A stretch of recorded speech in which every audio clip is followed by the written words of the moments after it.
14. put u novembru, kažemo vam dobro jutro, ali prvi put najavljujemo maestralnu Sonju Lapatanov. Možemo 1000 reči da upotrebimo da bismo dočarali šta sve jeste. Balerina, koreograf, članica grupe Penzus i globtroterka, žena koja je videla više od 120 zemalja na svetu, spisateljica i naša Jelena Bajević, naša draga koleginica. Dobar dan, dobrodošle obe. Dobar dan, Jovana. Hvala na ovako divnoj najavi. Zaista, Sonja je žena koja je puna energije i dalje. Mi smo malo čas razgovarale kada smo čitale naslovne strane, doduše samo, pa smo malo raspravljali o tome šta piše unutra. Treće doba kao kazna ne mora da bude. Baš kada si pomenula da je članica Umeće življenja. Sonja pravi primjer toga da ceo život treba učiti i biti aktivan. Je li tako, Sonja? Naravno i da treće doba nikako nije kazna. Naravno, to je izbor pojedinca, ali ja se ne dam. Jeste vreme, me grabi i juri, ali taman posle ja ga isto stižem. Tako da sam aktivna, a onog trenutka kad sam otišla u penziju, bilo je jako teško jer sam otišla u 41. godini života u penziju. Nekako sam se osjećala kao konzerva koja je prošla rok, ali brzo sam se navikla, tako da sam prešla na neke druge stvari. Bavila sam se intenzivno koreografijom, zašto sam školovana u Moskvi. I ne samo u Moskvi, spojili ste najbolje. To kako mi imamo dilemu uvek, da li ćemo put Amerike ili put Rusije, može jedno i drugo. Jeste, može jedno i drugo. Ja sam spojila Moskvu i Njujork, najbolje škole. Naučila sam sve što treba, naravno učim i dalje, jer nikad nije kasno da se uči i uvek napravi nešto novo. Tako da nisam gubila vreme, a u jednom trenutku je možda došlo do nekog zasićenja materijala, ali godine nosi svoje, ne možete biti baš 100% aktivan. Onda sam počela da pišem putopisnu prozu, prvo za časopise i novine, a onda po savjetu prijatelja i po njihovoj nekoj, onako, na njihovo insistiranje sam počela da pišem knjige. Evo, izašla je 6. knjiga putopisne proze, nedavno je promovisana na sajmu, potpisivala sam je i obeležila 10 godina uspešne saradnje sa izdavačkom kućom Dereta. Počeli smo time da nije kazna biti u lepim godinama, ali kada život izgleda tako potentno, onda je to nagrada za sve ono što smo u te lepe godine učitavali. Naravno. Starost je dostignuće. Znate, treba doći do toga. Lako je kad si mlad. Nema problema, sve, i da se popneš na Machu Picchu i da siđeš dole i da roniš i da se pentraš, ali treba imati snagu, volju i ne dati se jednostavno. Ja sam osoba koja nije pristalica onog stari smo pa idemo sad negde u zapećak u treći, sve sedimo u fotelji i lamentiramo nad prošlim vremenima. Ne, idemo dalje, zato sam i, baš mi Jelena posjetila da sam nedavno i učestvovala u jednom show programu gde sam bila sa mojom grupom do posljednjeg daha u show programu Ja mogu sve. Bila sam jako srećna i zadovoljna jer sam sebi dokazala da mogu ponovo da stanem na scenu, da je to jedan fantastičan comeback, ne samo ovo što putujem, što se penjem po gudurama i planinama, nego scena je ipak moj teren. Da, nadamo se da će još Sonja biti na sceni. Ovo su fotografije koje nam je Sonja poslala. Hvala mnogo. Približila nam je neke najlepše svetske destinacije. Kao što si ti rekla, 120 zemalja. Svet postaje mali, Sonja. Jeste, nekako tesno. Ove u stvari fotografije vezane za knjigu Zeleni kontinent, moju 6. knjigu. Ovo je sad razni gradovi, razne situacije. Knjiga o Južnoj Americi. Da, konkretno Južna Amerika, nekoliko zemalja, ne nekoliko, nego mnogo zemalja koje sam obišla. Nedostaju neke, ali nedostaje i para za još neke veće avanture, tako da biram i pazim gde ću. Nažalost, ne mogu da se ponavljam, te verovatno jedino da ne treba da budete ponavljač, nego stalno odlikaš, tako da se ja stalno odlikaš i putujem, naravno, negde neke destinacije ponovim zato što su u tranzitu, kao što je Bangkok, Singapur ili Doha, to su Istanbul, recimo, destinacije koje moram da ponovim, htela, ne htena, jer se preko njih... Da. U Politici na 17. strani tekst Svadba, bajka ili računica, to je ono o čemu smo pričali, koliko se sada ulaže truda, napora, novca da bi se organizovala svadba i venčanje, a Sonja ima jedan dobar predlog za buduće. Da, mislim, to je jako dobro da se okupi porodica, prijatelji, da se pokaže, da se napravi jedno veliko veselje, ali lično moj predlog je da se novac uloži, da kumovi ili već ko ulaže porodica u jedno putovanje oko sveta, brodom, u trajanju od mesec dana. Sav taj novac su ogromne sume koje se ulažu u svadbu. Jedno izuzetno putovanje brodom da se vide mnoga lepa mesta na našoj planeti.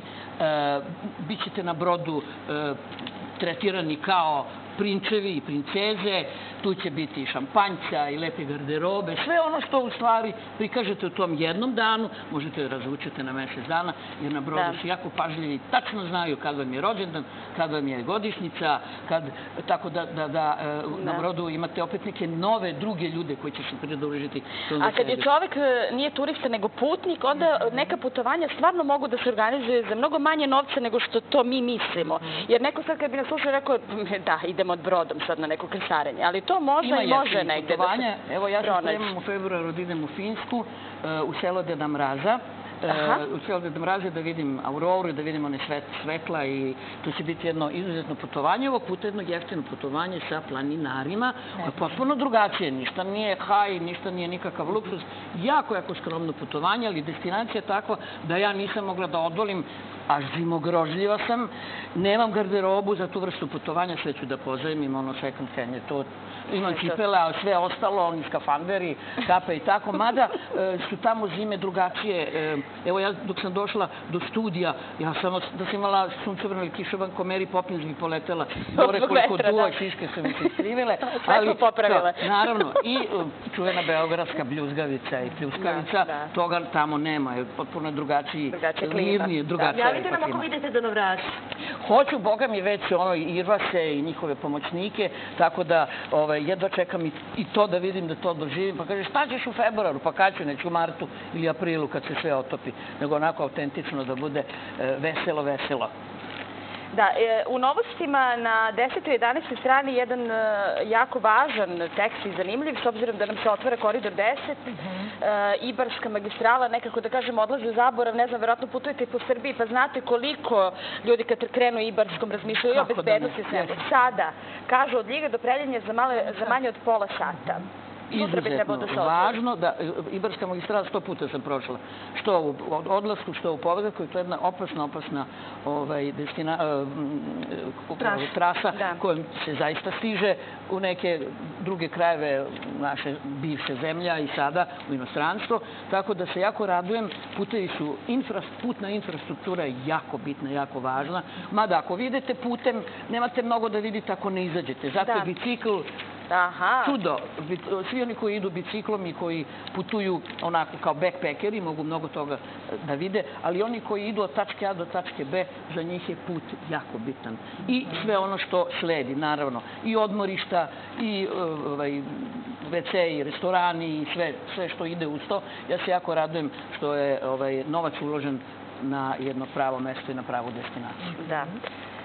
Imamo još jedan zanimljiv tekst zašto je važan hedonizam. Uživanje, kaže, čuva naše zdravlje. Koliko... Jača organizam. Jača organizam, da. Pretpostavljam da sada imate malo više vremena ili ne za uživanje. Znamo da je putovanje sa uživanja, ali koji su još to uživanje koje priuštite sebi? Znate što kaže hedonizam, a krepćajte organizam. Tako da je to... Ja stvarno uživam u životu i u svakom trenutku. Prvo volim da se ujutru probudim i kažem još jedan dan, super, idemo dalje. Naravno, negujem se koliko god mogu, ulažem u sebe, ne previše, ja nemam novca da svakog dana idem na masaže, volela bi. Ali ja živim u ulici, vrlo blizu mi je DIF, idem na plivanje, šetam jako mnogo, već su me tamo oko hrama Svetog Save, kružim ko morski pas, kažem, šta radite, pa kažem šetam, mojih 5 do 10 kilometara dnevno, jer tako održavam kondiciju. Kaže da je to najbolje. Hodanje je super, idem na Adu, oko jezera, onih 7 i nešto. 7,2, da. 7,2. To je, tamo srećem neke ljude, pozdravimo se, malo pričamo, hodamo u mestu, imam onaj merač koraka, gledam da vidim da nešto ne propustim. Jednom sam ušla u tramvaj i zaboravila da ga isključim. Kažem, vidi koliko sam prešla, ono u stvari, ono sedenje u tramvaju je isto, je ušlo u brojač vremenski, dok nisam naučila kako se to u stvari radi, da to mora da bude blizu tela. Tako da, uživanje u hrani, u provodu, u umerenom ispijanju dobrih vina. Volim pivo, ali neću da ga pijem, još više da se uvujem ovako Volim sa ti malo... da ga se seća. Da, malo buca, ali dobro vino i kad postoji razlog za to, kad su u pitanju neka dešavanja, rođendani, slave, preslave, svašta, zašto da ne? Ne volim one koji kažu, ja ne jedem meso crveno, jedem ono što mi prija. A ti lažni vegetarijanci koji samo za novine su vegetarijanci, to je potpuna glupost. Na kraju, ipak, znate šta, čovjek nije ptica pa da kljuca baš Treba celog života. slušati sebe šta nama Ali, prija, naravno, slušam organizam, svoje telo i uvažavam sve one koji žive drugačije. I vegetarijanstvo, i veganstvo, aleluja, nema problema, ali ja sam ipak imam svoj izbor i svoj način života. Mislim da me to održava, jer sam veselog duha, idem po pijacama, šetam se. Ovog puta neću da idem na pijacu, uzet ću one korpice tamo i one testenine ću poneti, tako da ne moram da idem u kupovinicama. Evo tu, tako je, naravno, korpice su tu, sve ću to da ponesem, da ne moram da idem tamo da me produva košava. Duva i ovde. Duva i ovde. Jedan sam izašla na vašu terasu. Oduvalo me, ja kažem, samo da mi neki paraglajde, pošto sam i paraglajdisala u svom životu, da poletim pa da kao ptica pogledam. Nije loš ovaj vetar u Beogradu, malo razduva.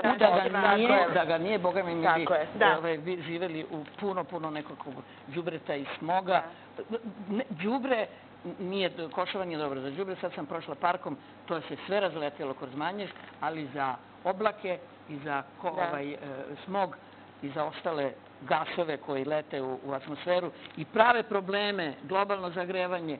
Ljudi, zaštitimo planetu, a i ona nije više toliko dobra prema nama, jer je došlo vreme da nam se malo i sveti sa vulkanima, sa poplavama, jer ne može više da izdrži ono što je se dešava. Naplaćuje, to je danak. Ukoliko želite da upoznate Južnu Ameriku iz perspektive Sonje Lapatanov, predlažemo vam da pročitate Zeleni kontinent, knjigu, a mi se vidimo uskoro ponovo čim se vratiš. Naravno, čim se vratim iz Finske sa poklonima Deda Mraza. Devojke, želim vam prijatan dan i lep kraj vikenda, a ja idem sada u šetnju sa korpicama. Idem da prođem svojih 5 km oko hrama, samo ću promenim cipele, garderobu i to je to. Drago mi je što ste mi pozvali, hvala vam puno. Hvala mnogo. I eto, to je to. Ženski lobi. Vidimo. Podrška ženama. Tako je. Važna ženska solidarnost. Uvek glas za to. Mnogo hvala obema što ste bile ovdje. Sonja Lapatanov bila je izbor naše Jelene Bajević. Nadam se da ste zapisivali šta nas sve vitalnima odražava u životu. Možda je to najvažnija lekcija u ovom jutarnjem programu. Gledajte reprize, a kucajte i ova dva imena u YouTube kanalu Televizije Studio B.